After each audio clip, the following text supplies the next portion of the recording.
கிறிஸ்துவுக்குள் மிகவும் பிரியமான தெய்வ பிள்ளைகளை, ஆசீர்வாதமான குடும்பம், இந்த நிகழ்ச்சியின் மூலம் உங்களை சந்திப்பதில் என் இருதயம் கர்த்தருக்குள் மிகுந்த மகிழ்ச்சி அடைகிறது. உங்கள் எல்லாரையும் இயேசு கிறிஸ்துவின் இன்ப இனி நாமத்தினாலும் கிராஸ் டிவி ஊழியங்கள் சார்பாக என் அன்பின் வாழ்த்துக்கள். இன்றைக்கும் ஆறுதல் அமலன் என்கிற அன்பு சகோதரருக்காக, அவங்க குடும்பத்திற்காக ஜெபிக்க போகிறோம். மயிலாடுதுறையில் இருக்கிற இவர்களை கர்த்தர் ஆசீர்வதிக்க வேண்டும். இன்றைக்கு அவங்களுடைய 5வது திருமண நாள். இந்த 5 வருடமாய் கர்த்தர் ஆச்சரியமும் அற்புதமாய் நடத்தினார். 5வது ஆண்டு திருமண நாளை காண்கிற அன்பு சகோதர ஆறுதல் அமலன் அவர்கள் குடும்பத்திற்கு இயேசுவின் நாமத்தில் என் அன்பின் வாழ்த்துக்கள். அன்பு பிரதர் சிஸ்டர், கர்த்தர் உங்களையும் உங்கள் குடும்பங்களையும் ஆயிரமாய் உபாகமம் 1:11 படி ஆசீர்வதிப்பான். அவங்களுடைய மகன் பிரைட்சன் 2 வயது மகன். அந்த மகனுக்கு கத்து ஞானம், விவேகம், அறிவு, புத்தி, சுகம், ஆரோக்கியத்தை கற்றுக் கொடுக்கணும். இவங்க கேட்டிருக்கிற ஜெப விண்ணப்பம், நல்ல ஒரு இடம் வேணும், அதில் ஆலயம் கட்டணும், வீடு கட்டணும். கர்த்தர் மன விருப்பத்தை நிறைவேற்றுவான். என்னோடு இணைந்து ஜெபிக்கலாம். அன்பின் தகப்பனே, ஆறுதல் அமலன் அன்பு சகோதரருக்காக ஜெபிக்கிறோம். 5வது ஆண்டு திருமண நாளை கொண்டாடி கொண்டிருக்கிற இவர்களை மனதார வாழ்த்தி ஆசீர்வதிக்கிறேன். ஆண்டவரே, நன்மையும் கிருபையும் செல்வமும் செழிப்பும் பெயரும் புகழும் ஈவும் இரக்கமும் காரியமும் மகிமையும் இவர்களுக்கு உண்டாகட்டும். அன்பு மகன் பிரைட்சனை ஞானத்திலும் விவேகத்திலும் அறிவிலும் புத்திலும் சிறந்து விளங்க பண்ணும். ஆண்டவரே, நல்ல ஒரு இடத்தை கொடுத்து அதில் ஒரு ஆலயம், வீடு கட்ட கர்த்தர் உதவி செய்தார். அப்படி செய்கிறதற்காய் நன்றி நன்றி நன்றி. நீங்கள் பேசுங்க, நாங்கள் கேட்கிறோம். இயேசு கிறிஸ்துவின் நாமத்தில் ஜெபிக்கிறோம் ஜீவனுள்ள பிதாவே, ஆமென் ஆமென். கிறிஸ்துவுக்குள் மிகவும் பிரியமான தெய்வ பிள்ளைகளை, ஆசீர்வாதமான குடும்பம், இந்த நிகழ்ச்சிக்காக ஆண்டவருடைய பாதத்தில் காத்திருந்த பொழுது கர்த்தர் சொன்ன கர்த்தருடைய வார்த்தை, கர்த்தர் உன் பக்கம், கர்த்தர் உன் பக்கம் இருக்கிறார், இனி கலக்கம் வேண்டாம். கர்த்தர் உன் பக்கம் இருக்கிறார், இனி பயம் வேண்டாம். கர்த்தர் உன் பக்கம் இருக்கிறார், இனி குழப்பம் வேண்டாம். சங்கீதம் 91:7 மூசையுடைய ஜபம், பக்கத்தில் 1000 வலதுபுறத்தில் 10,000 எழும்பினாலும் அது என்னை அணுகாது. இந்த வசனத்தினுடைய அர்த்தம் என்ன தெரியுமா? என் பக்கத்தில் 1000 வலதுபுறத்தில் 10,000 எழும்பினாலும் அது என்னை அணுகாது. ஏன்னா என் பக்கம் கர்த்தராகிய இயேசு கிறிஸ்து இருக்கிறார். பிரியமானவர்களே, உங்களுக்கு எதிராக இருக்கிற பக்கத்தில் பணம், ஆஸ்தி, சொத்து, சுகம் எல்லாம் இருக்கட்டுமே, ஆனால் உங்கள் பக்கம் இந்த உலகத்தையே படைத்த சர்வ வல்லமையுள்ள தேவனாகிய கர்த்தர் இருக்கிறார். ஏன் கலங்கணும்? யாக்கோப்பு ஒரு பக்கம், லாபான் இன்னொரு பக்கம். யாக்கோப்பை கொல்லணுன்னு லாபான் வாரான். ஆனால் லாபானுக்கு தெரியாது கர்த்தர் யாக்கோப்பின் பக்கம் இருக்கிறாரு, என்னால் ஒன்றும் செய்ய முடியாதுன்னு சொல்லி எப்படி ஆட்டும் யாக்கோப்பை அழிச்சிடணும் அப்படின்னு நினச்சிட்டு லாபான் வாரான்.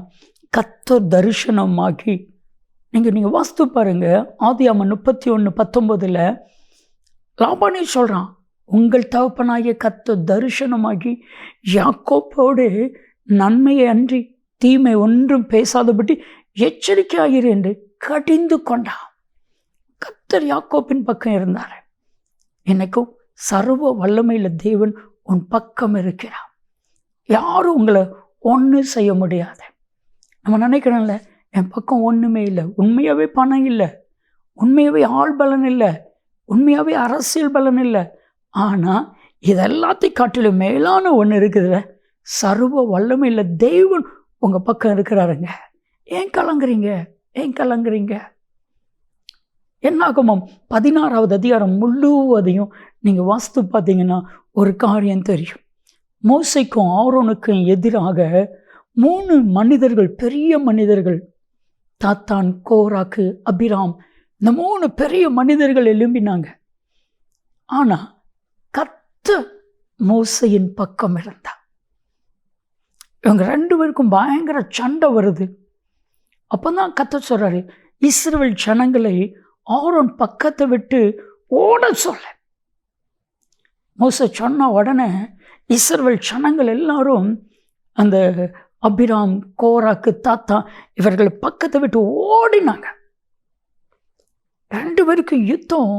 கர்த்தர் அப்படியே பூமியை பிளந்தா, அப்படியே நிலத்தை பிளந்தா, அப்படியே பூமி விழுங்கி போட்டுச்சு.